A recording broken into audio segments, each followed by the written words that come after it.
La nueva selectividad ya está aquí, vienen grandes cambios en la prueba de acceso a la universidad y en este vídeo te voy a contar las claves de esos cambios que se avecinan. Es verdad que esto se vislumbraba ya veníamos intuyendo que iba a haber grandes cambios, pero sinceramente a mí me ha sorprendido que haya tantos cambios tan a la vez, ¿no? Simultáneos.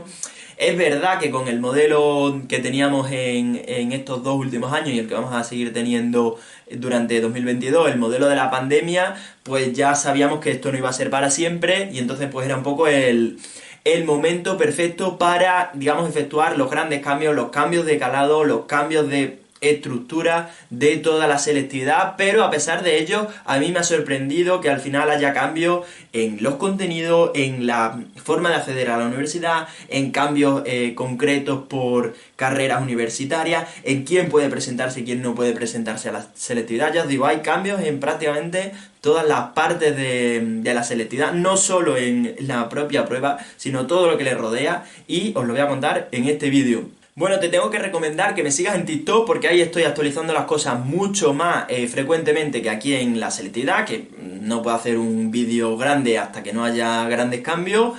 Hoy, por cierto, lo merecía, pero bueno, ahí en TikTok estoy subiendo contenido prácticamente diario de actualidad educativa, de técnicas de estudio, de consejos, de páginas web, humor, mucho más. En @aprueba con Javier, vamos al vídeo que tenemos que hablar de la selectividad. Bueno, el primer gran cambio son los contenidos, la forma en la que se va a estructurar la prueba. Bueno, los cambios van a ser sobre todo que los contenidos de la selectividad pasan a ser contenidos concretos, determinados, específicos, para empezar a parecerse más a esa evaluación por competencia que hemos visto en los exámenes PISA. Ya sabéis que PISA es el estándar internacional por el que se evalúan grandes áreas, matemáticas, ciencia y comprensión lectora. Que se evalúa, digamos, pues a distintos países un poco para efectuar esas comparativas entre distintos países, qué estudiantes van mejor, qué países van mejor que otros. Y bueno, pues España quiere parecerse un poquito más a ese modelo y se va a evaluar más por competencia. Y os estaréis preguntando, pero Javier, ¿qué es esto de la evaluación por competencia? Bueno, pues es que en vez de evaluar tanto por contenido, con preguntas con respuestas muy concretas, muy específicas, o si tenemos un problema que tenga que seguir unos pasos sí o sí y una solución y que sea un poco, digamos, más rígida, ¿no? Toda esa solución del ejercicio, pues que se evalúen cosas más tipo contexto histórico, aplicaciones, influencia, aplicaciones en la vida cotidiana, cómo nos afecta a cada uno de nosotros. Digamos que preguntas más abiertas, en las que, pues eso, la respuesta sea sobre todo más flexible, ¿no? Que gente que, por ejemplo, sepa una pregunta, pero digamos que no sepa la respuesta concreta y específica, pues digamos que pueda puntuar, ¿no? Yo creo que es un poco una evaluación, pues eso, sobre todo más flexible y un poco más lo que se viene haciendo en otros países y sobre todo cosas que queden, ¿no? Es decir, que una vez después de hacer la prueba de acceso, pues que perdure mucho más en el tiempo, que no contenido que se te olvidan después de hacer el examen, soltarlo, entregarlo e irte. Aquí la clave está en la propia evaluación de esas preguntas. Ese va a ser, yo creo que el gran melón y va a ser de lo que dependa el éxito de esta selectividad. Si los profesores, que sobre todo los que corrigen los exámenes, aunque bueno, ya os digo que esto también le afecta por supuesto a los profesores que tienen que preparar durante todo el curso, o sea, es decir, a los profesores tanto de institutos, de centros públicos, como los propios profesores de academia, profesores particulares. A esa gente evidentemente también le afecta mucho porque al cambiar la selectividad, pues cambia la manera en la que se afronta el curso, ¿no? Sobre todo la gente que esté en bachillerato. Entonces, digamos que vamos a tener, sobre todo, pues evaluaciones distintas. Y eso no va a afectar, ya os digo, solo a la selectividad, sino que si afecta a la selectividad, pues todo eso se va a trasladar, se va a traducir en que haya cambios también durante toda la prueba, durante toda la etapa, perdón, de bachillerato. Así que ojo también con eso, porque los que empecéis bachillerato pronto, pues vais a tener también que cuando os dejen exámenes en otro sitio, pues no sabemos si va a valer.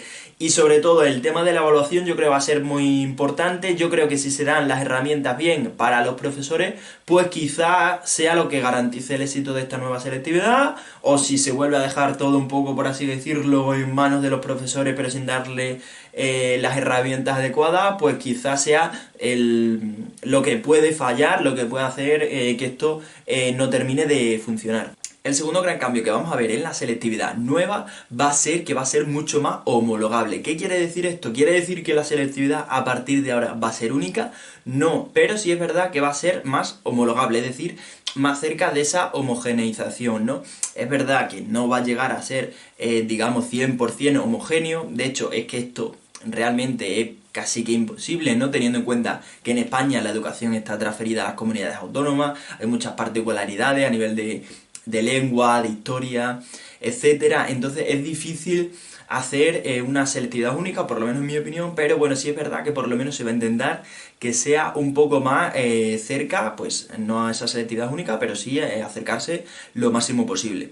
El tercer gran cambio es que a partir de ahora va a haber 5 bachilleratos y eso quiere decir que tiene que haber una selectividad para cada uno de los bachilleratos. No sabemos si selectividad concreta para cada itinerario o, digamos, más asignaturas, o no sabemos específicamente cómo se va a hacer, pero sí es verdad que va a haber pues más opciones, ¿no? A pesar de que antes estábamos diciendo que todo esto iba a ser más homogéneo, luego la realidad es que cada vez se va ajustando también un poco más a las necesidades de cada persona. Si a partir de ahora hay 5 bachilleratos, que ya sabéis que es una de las nuevas medidas de la nueva ley educativa, a partir de ahora va a haber el bachillerato de ciencias, el de sociales, el bachillerato general, que ya sabéis que era un poco que coge cosas de ciencia, coge cosas de sociales, coge cosas de arte, así que bueno, pues ese va a ser un poco, digamos, para las personas más indecisas o para aquellos que quieran saber un poco de todo, que por cierto es una medida interesante. No sé qué opináis vosotros de ese bachillerato general, pero bueno, es una de las grandes novedades a nivel de los itinerarios de bachillerato a partir de ahora, y por lo tanto tiene que haber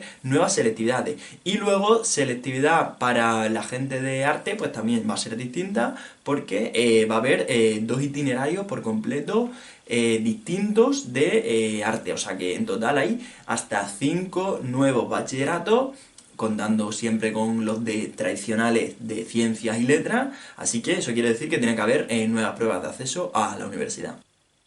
Todo eso hay que ver cómo se pone en marcha, pero sí es verdad que, por ejemplo, se está hablando también de selectividades específicas por carreras, en concreto para 2 carreras específicas, que son las de magisterio y las de educación, ¿no? Ya sabes que al fin y al cabo pues los servicios públicos tienen evidentemente sus particularidades, ¿no? La educación y la sanidad, y entonces se van a pedir pruebas específicas. Hay que ver si se implanta, si no se implanta, si se implanta en magisterio pero no en medicina, pero sí es verdad que es una de las cosas que se está, digamos que barajando, y podría ser. Hay que recordar que todo esto no es definitivo, que se tienen que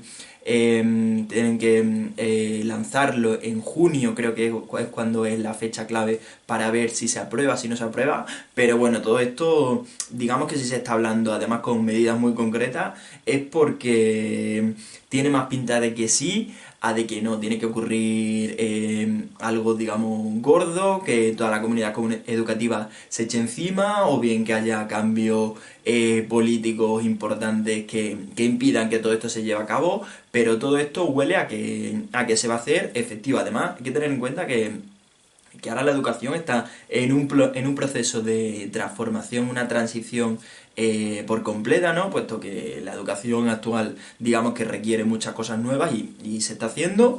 Y luego hay que ver, evidentemente, si las cosas funcionan o no, pero sí es verdad que salvo que haya cambios políticos gordos, o que la comunidad educativa se eche encima, pues no va a haber vuelta atrás. En concreto, para selectividad de magisterio y de medicina, lo que sí que parece es que magisterio va a tener una prueba específica para evaluar las cualidades de los posibles maestros, de los futuros educadores. Y luego en medicina se está pidiendo desde desde la propia sanidad, es decir, desde los propios hospitales, rectores, decanos, facultades de medicina, estudiantes, etcétera. Hay que ver si en medicina se acaba llevando a cabo, pero sí es verdad que en magisterio todo parece indicar que sí se va a hacer.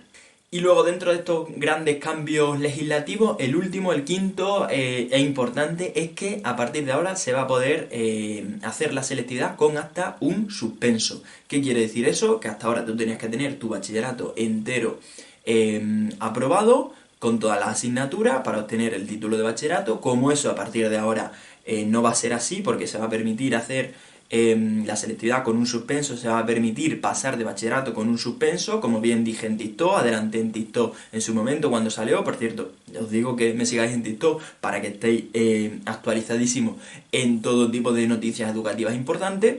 Y lo que sí que parece es que si tú te puedes sacar bachillerato con hasta un suspenso, pues entonces tiene lógica de que una vez obtenido el título de bachillerato te puedas presentar a la selectividad. Ojo, esto va a depender también de los profesores, es decir, aquella persona que tenga una asignatura suspensa, pues se llevará a la evaluación de todos los profesores y se verá si esa persona pues está apta para hacer la prueba de acceso a la universidad, para sacarse el título de bachillerato. Supongo que se tendrá un poco en cuenta la situación personal de cada uno, es decir, esa trayectoria, ¿no?, completa de cada uno, y pues dependerá, ¿no? Lo normal, yo creo que aquí cuando se deja esto a que decidan los profesores, pues supongo que habrá institutos que lo gestionen de una u otra forma, pero si suspende un profesor y el resto de profesores, pues digamos que sí lo ve apto para pasar, pues yo creo que no debería haber muchos problemas, ¿no?, para que la gente pasase. Hay que ver cómo lo acaban efectuando los institutos, pero sí es verdad que se va a poder hacer la selectividad con un suspenso y bachillerato con un suspenso, salvo que los propios profesores del claustro de cada instituto pues lo nieguen.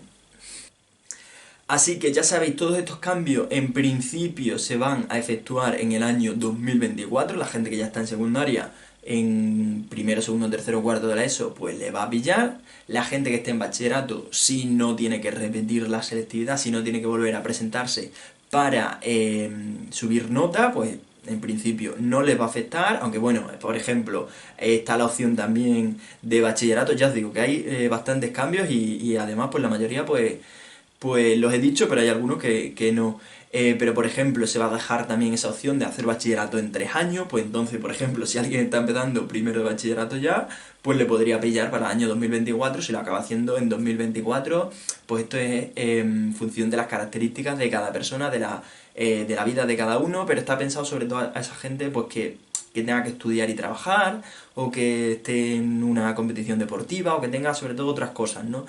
Para esa gente sí se le va a dar más flexibilidad a la hora de hacer bachillerato. Ya os digo, otro de los grandes cambios de todo lo que rodea a la educación ahora, que hay bastantes novedades, es que se va a poder hacer el bachillerato en 3 años, ¿no? Digamos que troceando los cursos. Bueno, pues grandes novedades. Comentadme por aquí qué pensáis de todos estos cambios, qué pensáis que va a funcionar, qué pensáis que no va a funcionar, cuál es vuestra opinión. Y nos vemos en próximos vídeos hablando de selectividad. Por cierto, tenéis la guía de selectividad en la página web, os lo dejaré aquí el enlace. Y nada, espero que os haya gustado, dadle like al vídeo y nos vemos en próximos vídeos. Chao, chao, chao.